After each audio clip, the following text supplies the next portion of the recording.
1993년도 영화 필라델피아를 보면 배우 톰 행크스와 덴젤 워싱턴이 열연을 합니다. 톰 행크스는 에이즈를 앓는다는 이유로 자기가 다니던 회사에서 부당해고를 당하고 자기 회사에 소송을 겁니다. 덴젤 워싱턴은 이 소송을 담당하는 변호사로 나옵니다. 이들이 재판의 전략을 의논하기 위하여 모인 자리에서 톰 행크스가 이와 같이 말합니다. 이 재판이 끝나기 전에 내가 죽을지도 모른다. 덴젤이 대답하기를 나도 그 가능성을 생각해 보았다. 그때 톰이 불쑥 묻습니다. 당신은 기도를 하느냐? 덴젤이 기대하지 않던 질문에 당황합니다. 뭐라고요? 당신이 기도하느냐고. 물론 기도하지요. 그때 톰이 다시 묻습니다. 당신은 무엇을 위해 기도하느냐? 의미심장한 질문입니다. 당신은 무엇을 위하여 기도하느냐?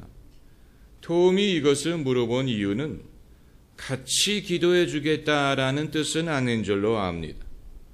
당신은 어떤 이유로 하나님을 의지하느냐? 당신의 신앙의 동기가 무엇이냐를 물어보는 것입니다. 덴젤이 당황하면서 대답합니다.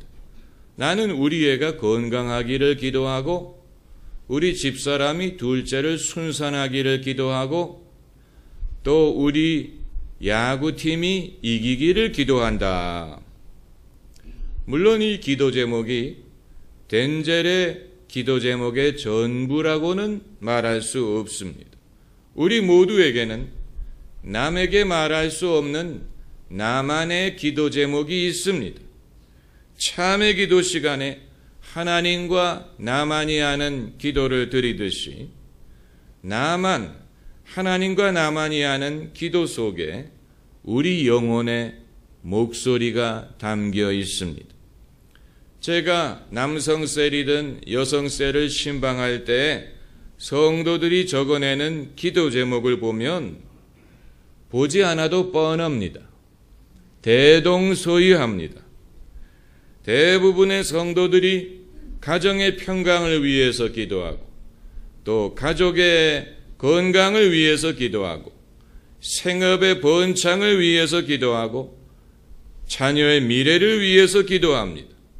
이건 전부 다 안전한 기도 제목입니다. 어느 누구도 부부간의 불화에 대해서 기도를 요청하지 않고 자기의 우울함에 대해서 기도를 요청하지 않습니다. 안전한 것만을 말합니다. 여러분, 우리들의 기도 제목은 거의 비슷하다고 보면 됩니다. 그리고 의외로 소박합니다. 거창한 것을 구하는 사람 별로 없습니다. 무슨 로또에 당첨이 돼서 억만장자가 되게 해달라느니, 무슨 대통령이 되기를 기도해달라느니, 무슨 슈퍼스타가 되게 해달라고 구하는 사람은 많지 않고, 그리고 본인들도 이것이 무리라는 사실을 잘 압니다. 그렇다면 두 가지 질문이 대두가 되는데, 첫째는 우리가 이런 소박한 것을 얻기 위하여 하나님을 의지하고 신뢰하고 헌신했다는 말이냐? 우리의 생명, 우리의 충성을 하나님에 바치기에는 우리가 너무 소박한 대가를 요구하고 있는 것이 아니냐? 좀 손해본다는 생각이 들지 않습니까? 그리고 둘째로, 만일 이런 이유로 우리가 하나님을 찾는다면, 이런 조건이 충족이 된다면 그때는 여전히 기도할 것이냐? 가족이 다 평안하고 다 건강하고 돈도 잘 벌고 자녀들도 공부를 잘 한다면 그때는 우리가 무엇을 위해서 기도할 것이고 그때도 여전히 하나님을 필요로 할 것이냐? 어떤 사람들은 우리가 이렇게 될까 봐 하나님이 일부러 우리에게 고난을 주신다라는 논리를 펴는 경우도 있습니다만, 여러분, 이것은 하나님을 유치한 분으로 만드는 것이고 인간을 유치한 존재로 치부하는 것이고 신앙을 하찮은 것으로 이해하는 것입니다. 그럴 필요 없습니다. 그럴 필요 없어도 사람은 하나님을 찾습니다. 이런 기본적인 여건이 갖추어진다고 하나님이 필요 없는 것이 아닙니다. 오히려 그때부터 본론이 시작된다고 보면 됩니다. 그때부터 참 신앙이 시작된다고 보면 됩니다. 아담과 하와는 에덴 동산에서 그들의 필요가 다 충족되었어요. 모든 것이 풍성하고 완벽하게 보였습니다. 그럼에도 에덴 동산에 아담과 하와에게 번민이 있었습니다. 저의 이런 말씀이 배부른 사람을 위한 설교라고 생각하는 이가 있다면 아담과 하와가 에덴 동산에 있었을 때 이미 배불렀다는 사실을 기억해야 됩니다. 성경의 스토리는 그와 같은 상황에서 시작한 것입니다. 인류가 더 풍성함과 더 완벽함을 향하여 나아가는 것이 아니고 그런 상태에서 시작했다는 사실을 기억해야 됩니다. 사람이 떡으로만 살 것이 아니요 하나님의 입에서 나오는 모든 말씀으로 살리라고 예수님은 말씀하셨습니다. 인간의 생존의 문제, 먹고 사는 문제가 충족된다고 해서 사람의 번민이 사라지는 것이 아닙니다.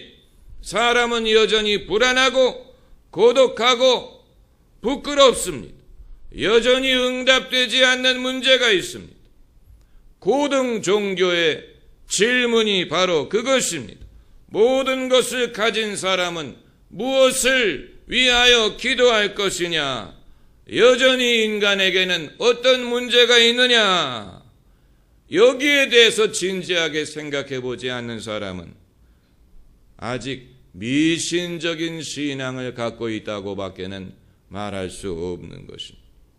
영국의 유명한 가수 에릭 클랩턴이 몇 년 전에 자선 음악회를 열고 자기가 소장하던 많은 기타를 경매에 내놓아서 수익금으로 마약 갱생 클리닉을 세우려고 했습니다. 본인이 마약 중독과 알코올 중독으로부터 벗어나려고 발버둥을 쳤습니다. 에릭 클랩턴은 고백하기를 나는 세계적인 스타로 성공을 하고 돈이 많고 늘 주변에 아름다운 여성이 있었지만 내 생각은 늘 언제 죽을까 하는 생각뿐이었다. 여러분, 이것이 정신적인 질병 때문입니까? 이것이 영적인 문제입니까? 성공한 사람이 겪는 문제입니까? 우리 모두의 문제입니까? 이것이 우리에게 시사하는 것이 무엇입니까? 우리가 알 것은 이건 남의 문제가 아니라는 사실이 우리는 유명인 부자의 개인적인 번민을 접하게 되면 거 봐라, 돈이 많다고 꼭 행복한 게 아니다, 저 사람을 봐라, 이런 식으로 우리 자신을 위로하려고 하는데 유명인들의 문제는 그것이 더 주목을 받는다는 것뿐이지 그들에게 국한되는 것이 아닙니다. 이건 우리 모두의 문제. 그들이 해답을 찾듯 우리도 해답을 찾아야 되는 것입니다. 사람은 다 똑같습니다. 해 아래 새로운 것이 없다고 했습니다. 그렇기 때문에 우리는 남을 부러워할 필요도 없고 남을 업신여겨서도 안 됩니다. 여러분, 이런 문제는 행복에 겨워서 생기는 게 아니고 정신적인 질병 때문에 그런 것도 아닙니다. 우리는 사람의 문제에 대하여 그 사람을 탓하기를 좋아합니다. 네가 시집 가서 애 낳고 살면 괜찮을 텐데 시집을 안 가서 그렇다느니, 먹고 살기가 편해지니까 복에 겨워서 그렇다느니, 너무 편안하게 자라나다 보니까 유약해져서 그렇다느니, 여러분, 이런 식으로 단정을 짓는 것은 도움이 되지도 않거니와 옳지도 않습니다. 그것을 우리는 삼가야 됩니다. 예수님은 이런 말씀하시지 않았습니다. 예수님은 오히려 말씀하시기를 애통하는 자가 복이 있다, 애통하는 자가 위로를 받을 것이다 라고 말씀하시고, 심령이 가난한 자가 복이 있다, 하나님의 나라가 저들 것이다 이렇게 말씀하시고, 또 온유한 자가 복이 있다 이렇게 말씀하셨어요. 온유하다는 말은 착하다는 뜻입니다. 마음이 상처를 쉽게 받는다는 뜻입니다. 그런데 이러한 사람이 복이 있다고 예수님이 말씀하셨어요. 우리가 평소에 복으로 여기지 않는 상황들입니다. 여러분, 정말로 병든 사람, 정말로 위험한 사람은 애통하는 사람도 아니고 온유한 사람도 아니고 심령이 가난한 사람도 아니고 애통이라는 것을 모르는 사람, 바늘로 찔러도 피 한 방울 안 나는 사람입니다. 아무런 번민이 없는 사람, 개념 없이 사는 사람. 여러분, 일본의 전범 토조의 별명이 뭐였는지 아십니까? 토조의 별명이 면도날이었어요. 면도날처럼 날카로운 인간, 면도날처럼 강한 인간이, 그렇기 때문에 세계대전을 일으킨 것입니다. 여러분이 면도날과 같은 존재가 아닌 것을 감사하게 생각해야 됩니다. 그런 사람은 뉘우치지 않습니다. 그런 사람은 회개하지 않습니다. 그런 사람은 죄의식을 갖지 않습니다. 그런 사람은 예수님을 찾으려고 하지 않습니다. 제가 말씀드리고자 하는 것이 이것입니다. 우리가 평소에 문제라고 여기는 것이 문제가 아니라는 사실. 우리가 평소에 질병이라고 여기는 것이 질병이 아니에요. 우리의 번민은 영혼이 있다는 것을 증명해 주는 것입니다. 할렐루야. 인간은 영혼을 소유하고 있습니다. 영혼의 소리를 우리가 듣습니다. SOS란 말이 Save our soul, 내 영혼을 구원해 달라. 원래는 모르스 코드일 뿐이라고 말하지만 그래도 SOS가 뭔가 의미가 있는 Save our soul이라고 표현하는 것이 더 그럴듯하지요. 마찬가지로 인간의 번민은 그의 영혼이 SOS 사인을 보내는 것이라고 보면 됩니다. 영혼의 목소리예요. 우리 번민이 어떻게 영혼의 목소리란 말이냐? 첫째로 인간의 고독함을 증명합니다. 이것은 실존적인 고독함이요, 영혼의 고독함입니다. 친구가 많으냐 적으냐 여기에 좌우되는 게 아니에요. 세상의 돈을 다 갖다 준다고 해도 인간은 여전히 고독하고, 세상 모든 사람이 내 친구가 돼준다고 해도 오히려 고독함이 증폭됩니다. 연예인들이 무대에 서서 열광하는 수많은 관중을 접하다가 쇼가 끝나고 불이 꺼지면 오히려 더 고독함을 깊이 느끼는 것과 마찬가지죠. 이 고독함이 많은 사람들로 하여금 일탈을 통하여 그 고독함을 해결하려고 하지만 그것은 일시적인 것이요, 이 고독함은 하나님만이 채울 수 있는 것입니다. 성 어거스틴 말하기를 하나님이 인간의 마음속에 빈 공간을 만드시고 하나님만이 채울 수 있게 하셨다라고 했습니다.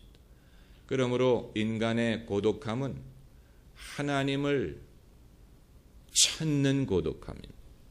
그리고 두 번째 번민은 죄의식입니다. 죄의식. 사람은 행복할 때도 죄의식을 느끼고 또 욕망 가운데서 죄의식을 느낍니다. 죄의식은 지극히 신앙적인 현상, 하나님의 존재를 의식할 때 사람은 자기의 죄를 동시에 의식합니다. 에덴 동산에서 하나님이 지나가실 때 아담과 하와가 죄의식을 느꼈듯이 사람이 죄의식을 느낀다는 말은 역설적이지만 하나님의 존재를 느낀다는 말입니다. 하나님을 의식하기 때문에 죄의식을 갖는다는 얘기입니다. 오늘 본문에서 내가 주의 앞에서 어디로 피하리까? 내가 주의 영을 떠나 어디로 가리까? 왜 피하다, 가다라는 표현을 씁니까? 죄의식 때문에 하나님으로부터 멀어지려고 하는 인간의 속성을 보여주는 것입니다. 하지만 하나님을 피하고 외면하려고 할수록 더 하나님을 생각할 수밖에 없습니다. 역설적이 하나님을 피하려고 할수록 더 하나님을 생각하는 것입니다. 내가 음부에 내 자리를 펼지라도 거기 계시나이다. 하나님이 없는 곳이 없다는 얘기입니다. 그리고 세 번째로 우리의 번민을 통하여 인간이 지향하는 궁극적인 목적지를 보여줍니다. 우리의 목적지는 하늘 끝도 아니고 땅 끝도 아니고 바다 끝도 아니고 하나님이에요.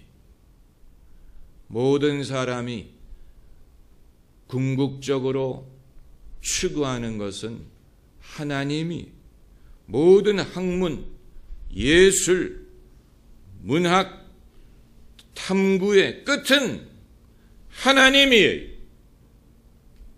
학문이 발달한다고 하나님이 떠나가는 게 아닙니다. 과학이 발달한다고 하나님 없이 살 수 있는 게 아니에요. 예술이 발달했다고 하나님이 없는 인생을 말할 수 있는 게 아니에요. 모든 기는 로마로 토하는 것처럼 인간의 학문이든 과학이든 탐구든 문학이든 예술이든